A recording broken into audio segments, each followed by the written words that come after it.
Hi, I'm Cynthia, the head honcho at digmorphosis.com, where I help creatives with their digital strategy and web analytics. And today I wanted to share a couple tips that I learned from a webinar I did last week with Alistair Gill on how to use Google Analytics to track your next launch.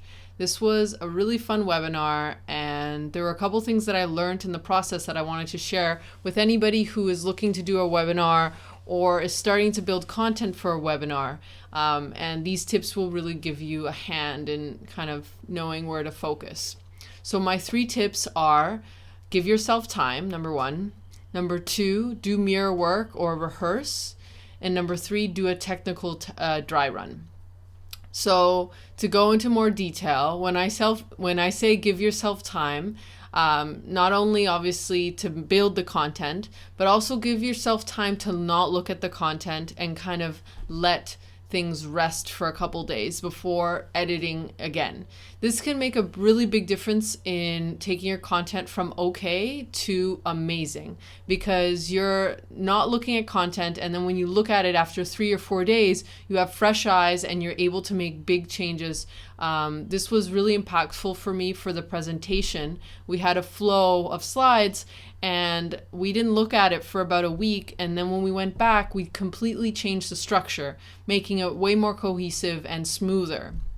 So this is something that can really impact anything you're building. The presentation, if you have a worksheet, just making sure that you give the content time to rest so that it's really quality and not just throwing out the first thing that you put together. The second tip is doing mirror work or rehearsing. This is super important, and it's kind of overlooked. You know, maybe some people, they do webinars and they're already doing videos, but it's great to practice in front of the mirror and practice presenting yourself, practice explaining a complex topic. Because if you don't practice ahead of time, you just get to the webinar and you're forced to express yourself in the first go, and you might not think about it so much before, but it's really important. Even getting someone to listen to you explain something before the webinar, that's really beneficial as well. Either or is great. And then the last tip, just doing a technical dry run. This is so important, especially if you're using a tool like Webinar Jam that tends to have a lot of glitches. Not to scare anybody out there, but it is great to do some sort of technical dry run to go through all those issues, even getting, maybe a friend or a coworker join in to the dry run or the practice run, and troubleshooting any possible problems they might have. This can help you on the day of the live event, so that if you do have any issues, you know how to guide your audience to get through them, right? So if they can't hear you, telling them where to click on the mic button, all that stuff can be really great.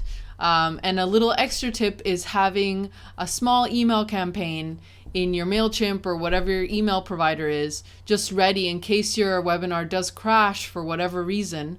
Just having a campaign ready to send out to all your subscribers, just telling them that you're still on and that they should join you. That's a great way to also recuperate any sort of crash that you might have. Anyway, those are my 3 tips. I hope they're helpful. You can check out our own webinar replay down below this video. And if you have any comments or questions about our webinar or anything Google Analytics, let me know in the comments. Thank you.